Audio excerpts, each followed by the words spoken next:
Hi everyone, welcome back to a new video. आज की video में हम लोग डिस्कस करने जा रहे हैं HPPSC के न्यू पैटर्न के लिए कुछ एक स्टडी मटेरियल। जैसे कि आप लोगों को पता है कि HPPSC ने नया पैटर्न निकाला है जिसमें आप लोगों को पेपर 1 और पेपर 2 करके 2 पेपर देने होंगे। तो जो पेपर 1 है सिर्फ उसी का सिलेबस बताया गया है, पेपर 2 का अकॉर्डिंगली वो लोग बताएंगे टाइम टू टाइम, राइट। तो जो पेपर 1 है उसमें 30 मार्क्स की वेटेज दी गई है आपके नेशनल और इंटरनेशनल अफेयर्स को। मैं ये यहाँ बिल्कुल भी नहीं कह रही हूँ कि आपको 30 मार्क्स के सिर्फ और सिर्फ करंट अफेयर्स ही आएंगे, वो भी 6 मंथ और 1 साल के। नेशनल और इंटरनेशनल अफेयर्स बोला है तो थोड़े पुराने करंट अफेयर भी आप लोगों को जरूर आएंगे। एक जो नेशनल जीके और इंटरनेशनल जीके होगा उसके कुछ एक क्वेश्चंस भी आएंगे, ऐसा मुझे लगता है, ठीक है। और पर्टिकुलरली डिटेल सिलेबस हर एक पेपर जब भी आएगा उसके अकॉर्डिंग आपको बता दिया जाएगा, राइट। तो जो पेपर 1 है उसके लिए, उसकी तैयारी के लिए आप लोगों की हेल्प हो सके, इसके लिए ये नया एक सीरीज़ मैंने HP जीके और करंट अफेयर के साथ शुरू किया है। आई होप आपको ये पसंद आएगा। अगर पसंद आएगा तो प्लीज़ मुझे कमेंट सेक्शन में अपना फीडबैक ज़रूर देना। तो चलिए शुरू करते हैं हमारे पहले क्वेश्चन को।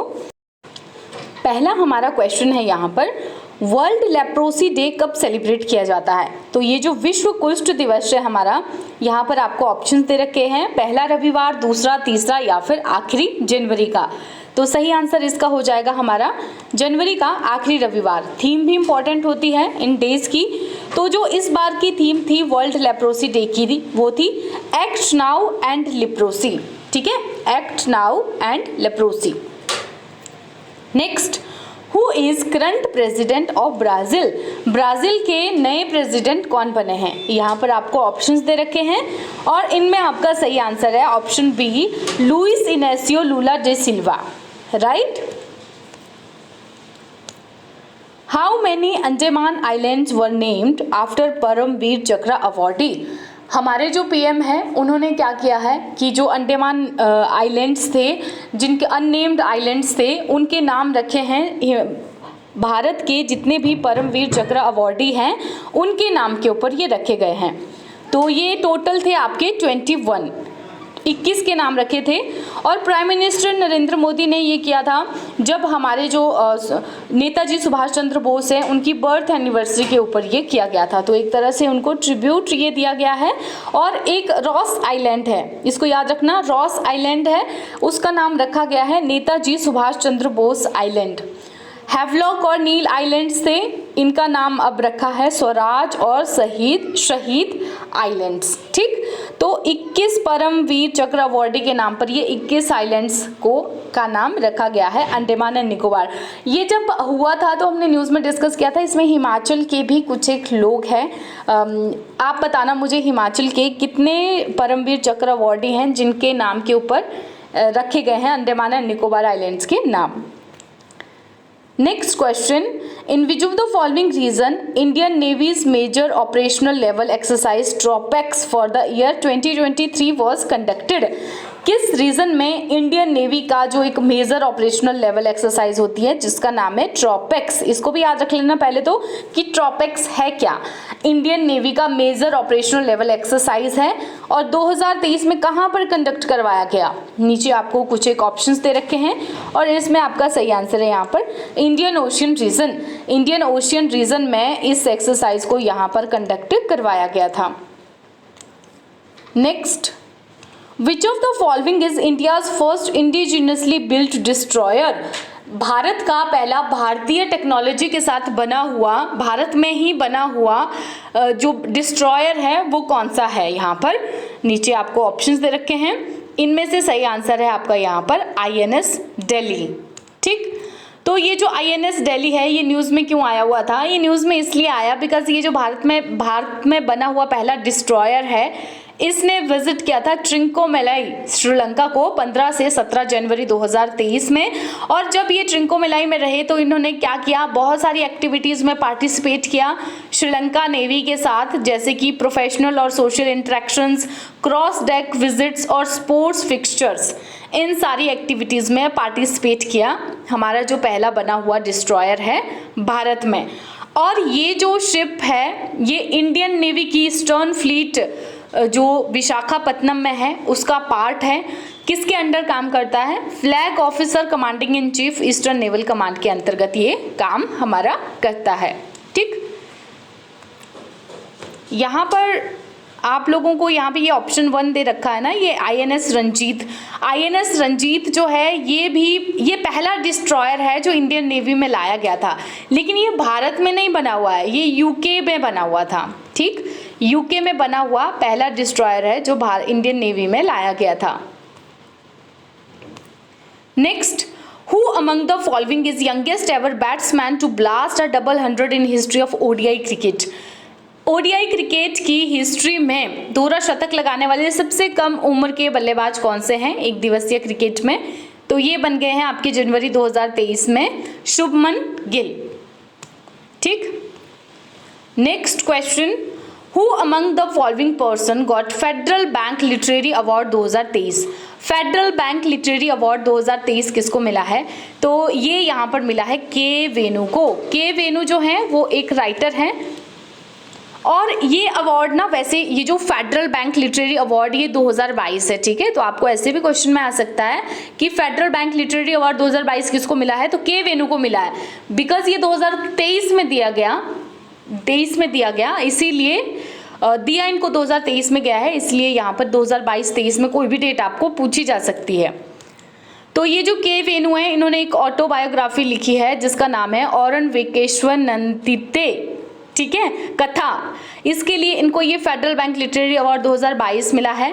फेडरल बैंक के द्वारा ये फर्स्ट एवर लिटरेरी अवार्ड है जो फेडरल बैंक देता है। किस लिए इन्होंने ये शुरू किया है अवार्ड को देना? ताकि जो राइटर्स हैं उनको रिकग्नाइज किया जा सके, उनका जो कल्चरल कॉन्ट्रीब्यूशंस है राइटर्स का उसको रिकग्नाइज किया जा सके। Who among the following actor was in the list of world's richest actor in जनवरी 2023? जनवरी 2023 में वर्ल्ड की रिचेस्ट एक्टर में 4th पोजीशन पे थे। ये कौन थे? नीचे आपको ऑप्शंस दे रखे हैं, तो शाहरुख खान है जो 4th पोजीशन पे आए हुए थे वर्ल्ड की रिचेस्ट एक्टर्स में। Next question, Varuna is naval exercise between India and? जो वरुण है वो इंडिया और किसके बीच में एक नेवल एक्सरसाइज है? तो ये वरुण जो नेवल एक्सरसाइज है यह है आपकी इंडिया और फ्रांस के बीच में। एक्सरसाइजेज इंपॉर्टेंट होती है, ये एक्सरसाइजेज के बारे में भी क्वेश्चन आ जाता है। Next question, what is the target of covering entire country by Doppler weather radar? Doppler weather radar से पूरी कंट्री को कवर करने का टारगेट हमने क्या रखा हुआ है? तो ये जो टारगेट है ये रखा गया है आपका 2025 तक। ठीक है, डॉपलर वेदर रडार क्या होते हैं? वैसे हिमाचल के करंट अफेयर जब हम डिस्कस करते हैं तो बहुत बार हम इसे डिस्कस कर चुके हैं कि जो वेदर है उसके बारे में हमको पहले ही बता देना, किस तरह का वेदर होने वाला है, प्रेसिपिटेशन कहाँ पर होगी, कैसी प्रेसिपिटेशन होगी, इंटेंस होगी प्रेसिपिटेशन। तो ये सारी जो चीज़ें हैं वो डॉपलर वेदर रडार हमें अच्छे तरीके से, मतलब जो इसकी करेक्ट इन्फॉर्मेशन है वो बताता है। और इसके फ़ायदे पहले तो बहुत सारे हो जाते हैं, जैसे डिज़ास्टर मैनेजमेंट में काफ़ी ज़्यादा हेल्प मिल जाती है डॉपलर वेदर रडार से, और इसके साथ ही जो फार्मर्स हैं उनको भी हेल्प मिल जाती है, बिकॉज उनकी क्रॉप्स के लिए डैमेज कब होने वाला है नेचुरल कैलामिटी से, तो उसके लिए वो पहले ही प्रिकॉशंस कुछ एक ले सकते हैं।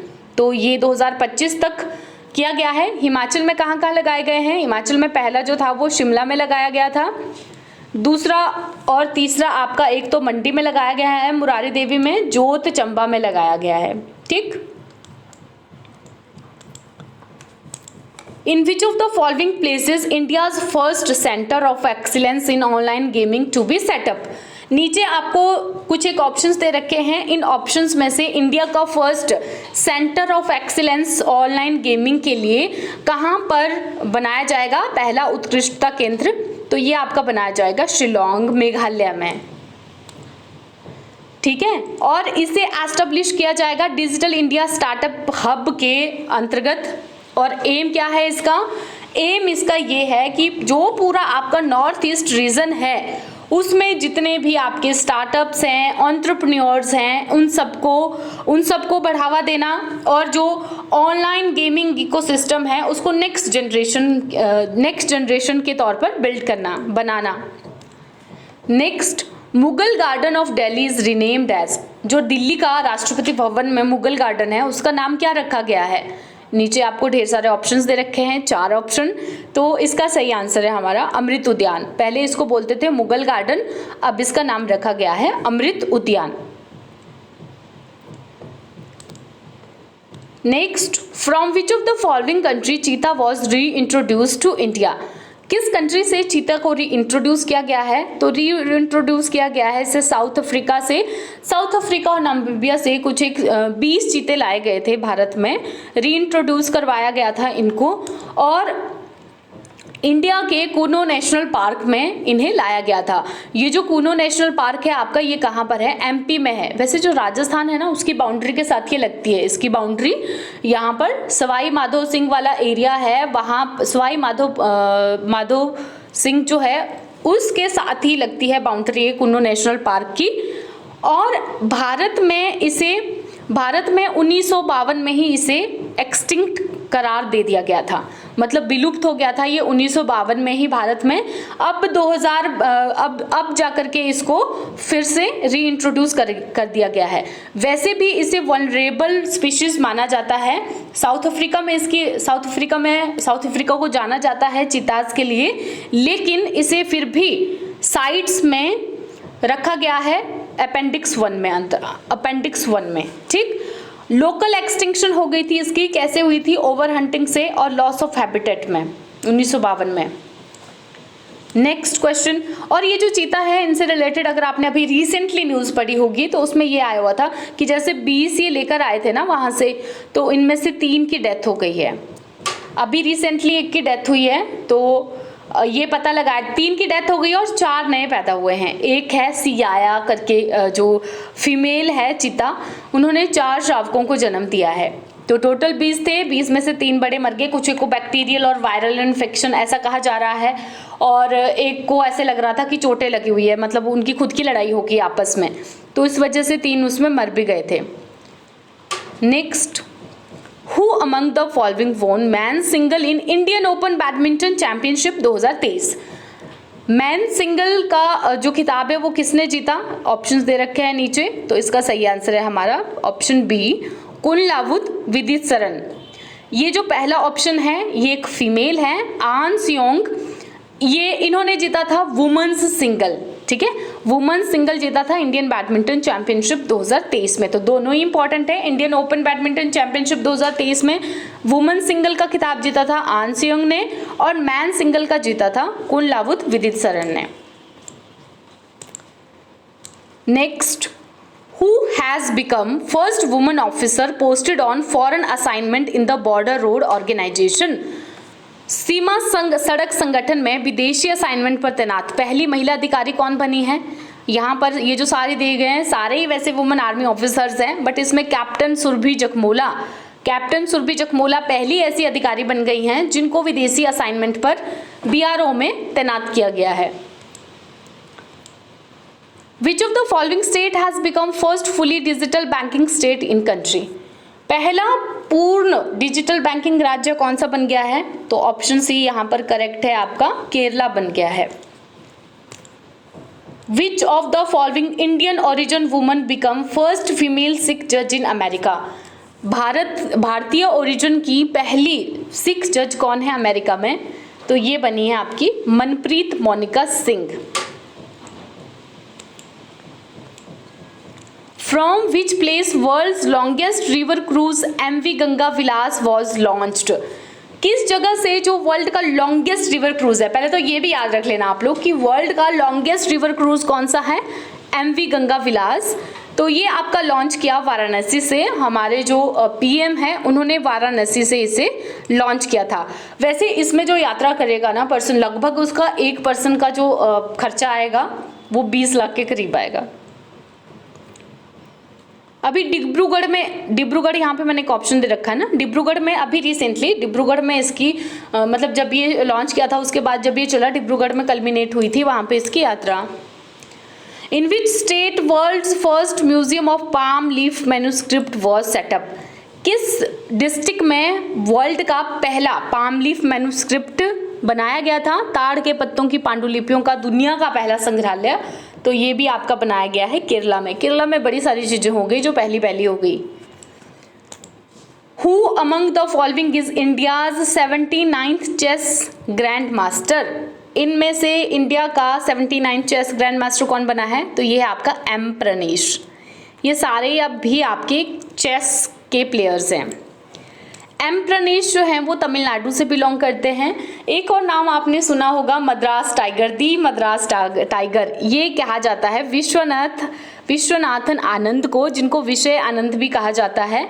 और ये जो है इंटरनेशनल चेस फेडरेशन के चैंपियनशिप रहे हैं 3 साल में, और ये फिडे वर्ल्ड चैंपियनशिप इन्होंने 2007 में जीता था। ठीक, मद्रास टाइगर ऐसा पूछ लिया जाता है कई बार, दी मद्रास टाइगर किसे कहा जाता है? तो ये थे हमारे करंट अफेयर्स। आई होप कि आप लोगों को अच्छे लगे होंगे पेपर 1 के लिए। और इसकी 1-2 वीक में 2 से 3 वीडियो आपको देखने के लिए मिल सकती है। ठीक, और किसी ने मुझे कमेंट सेक्शन में पूछा था कि मैम जो पेपर क्लास 3 के लिए ये आएगा नेशनल और इंटरनेशनल का करंट अफेयर, उसका लेवल क्या रहेगा? पहले वैसे तो मैं ना पहले भी वीडियोस बनाई हैं, तो उसमें मैं बहुत बार ये वाली चीज़ बता चुकी हूँ आप लोगों को कि देखो, अगर आप क्लास 3 के विद्यार्थी हैं ना, तो कोई भी आपको क्लास 5 और 6 का सिलेबस नहीं डालेगा।